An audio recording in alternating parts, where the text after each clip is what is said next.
Assalamualaikum warahmatullahi wabarakatuh. Halo Ibu Irma, kakak-kakak, dan teman-teman sekalian. Pada kesempatan kali ini, saya Rahmania Nurul Imani dari Kimia A 2020 akan membahas isu yang beredar di masyarakat mengenai minyak ikan bisa menambah kecerdasan.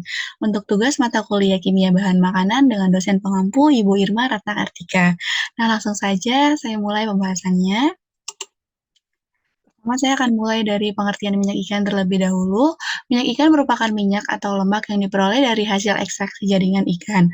Umumnya, jenis ikan yang digunakan adalah golongan ikan berminyak seperti herring, tuna, teri, dan makarel. Namun, kadang-kadang bisa juga dihasilkan dari hati ikan lain, seperti halnya minyak hati ikan kod. Minyak ikan dapat diperoleh dari mengonsumsi ikan secara langsung ataupun melalui makanan lain yang diperkaya dengan minyak ikan, misalnya berupa suplemen ataupun susu pertumbuhan.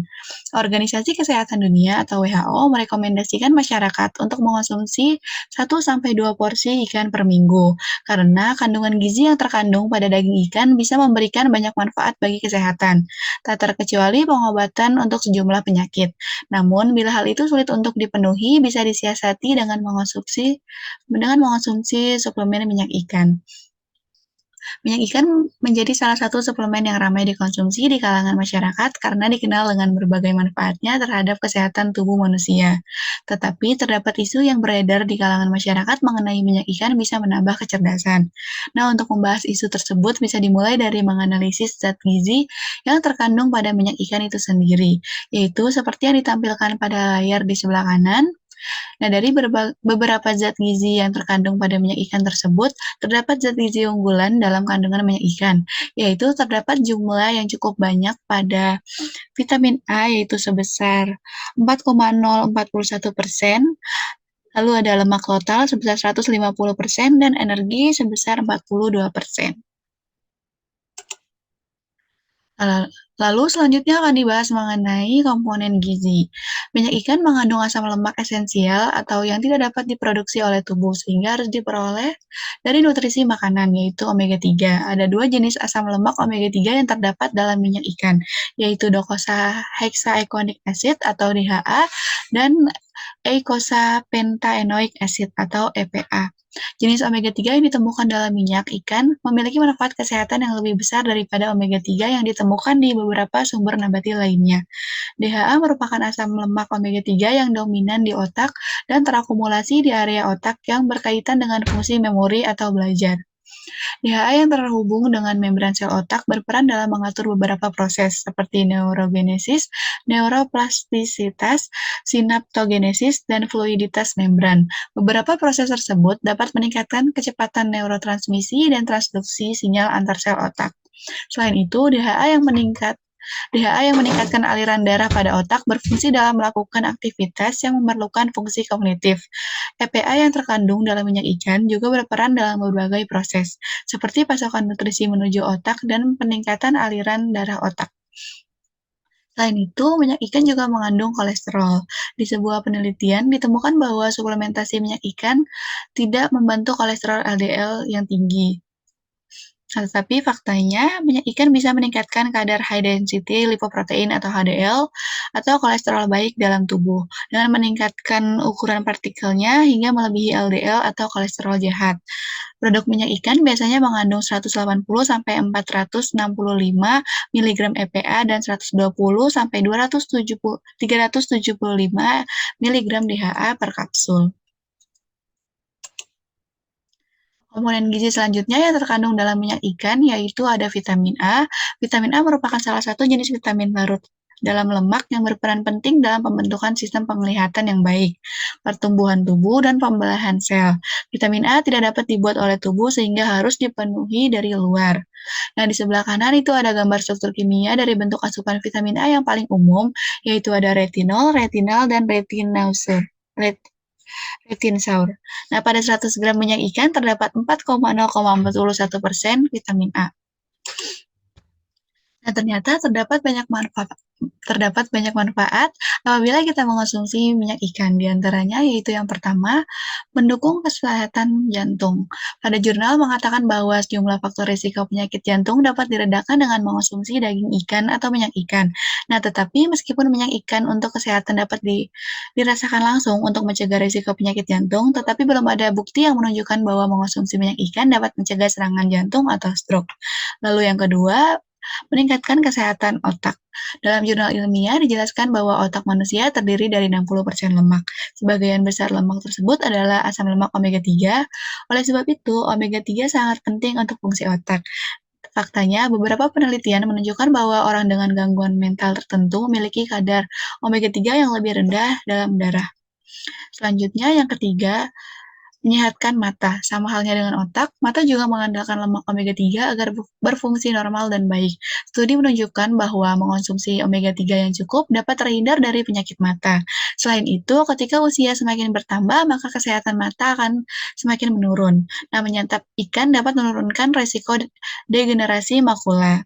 Lalu yang keempat, dapat menyehatkan kulit, karena kulit mengandung banyak asam lemak omega 3. Nah, minyak ikan dapat mencegah penyakit yang disebabkan oleh penurunan kelembaban dan elastisitas kulit dan sejumlah kelainan kulit lainnya termasuk diantaranya psoriasis dan dermatitis. Lalu manfaat yang terakhir yaitu dapat meningkatkan kesehatan tulang. Beberapa penelitian menunjukkan bahwa asam lemak omega 3 juga bermanfaat untuk menguatkan tulang.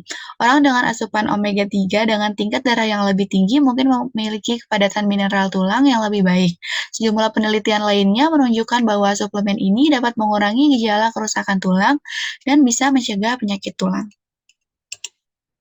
Nah, ternyata walaupun memiliki banyak manfaat dalam mengonsumsi minyak ikan, dalam mengonsumsi minyak ikan tidak boleh terlalu banyak, harus sesuai dosis yang berlaku. Pada dasarnya, kebutuhan omega 3 setiap orang berbeda-beda tergantung usia dan jenis kelamin. Pada bayi dan anak-anak, dosis kebutuhan omega 3-nya yaitu 500 sampai 900 mg per hari, sedangkan pada pria dewasa 1.600 mg per hari dan wanita dewasa 1.100 mg per hari. Tetapi pada wanita dapat berubah sesuai kondisinya, yaitu pada saat hamil, kebutuhan omega 3 wanita meningkat menjadi 1.400 mg per hari, sementara saat menyusui, kebutuhan omega 3 wanita menjadi 1.300 mg per hari.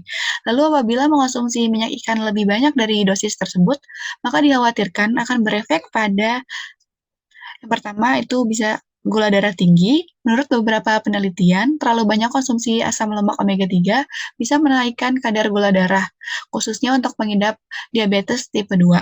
Sebab dosis besar omega 3 bisa merangsang produksi glukosa. Dalam jangka panjang, hal ini bisa meningkatkan kadar gula darah. Selanjutnya, keracunan vitamin A.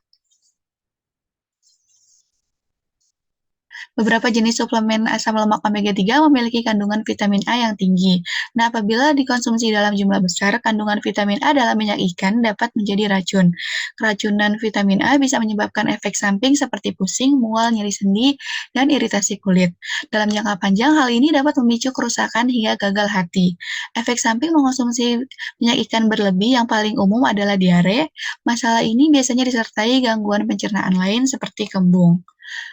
Efek samping makan minyak ikan berlebih juga bisa meningkatkan risiko naiknya asam lambung. Gejala yang mungkin timbul antara lain sensasi terbakar di dada, sedawa, dan kembung. Kondisi ini disebabkan oleh kandungan lemak minyak ikan. Beberapa penelitian telah membuktikan bahwa lemak dapat mengganggu pencernaan. Nah, selanjutnya akan dibahas mengenai cara penyimpanan minyak ikan. Mengingat proses oksidasi lemak yang dapat merusak kualitas minyak ikan bisa terjadi di mana saja. Akibatnya, minyak ikan akan menjadi tengik. Maka simpanlah minyak ikan di dalam wadah yang tertutup rapat dan letakkan di tempat yang sejuk. Tempat terbaik untuk menyimpan suplemen minyak ikan di rumah itu bisa di freezer. Minyak ikan tidak akan membeku meskipun di dalam freezer. Dengan menyimpan minyak ikan di dalam freezer akan menjaga minyak ikan menjadi tidak tengik sekaligus terhindar dari sinar matahari yang dapat menghilangkan manfaat serta nutrisi minyak ikan. Lalu yang kedua bisa di lemari es. Cara dan tempat terbaik lainnya untuk menyimpan kapsul atau suplemen minyak ikan adalah di dalam lemari es. Alasannya hampir sama seperti alasan menyimpan minyak ikan di freezer.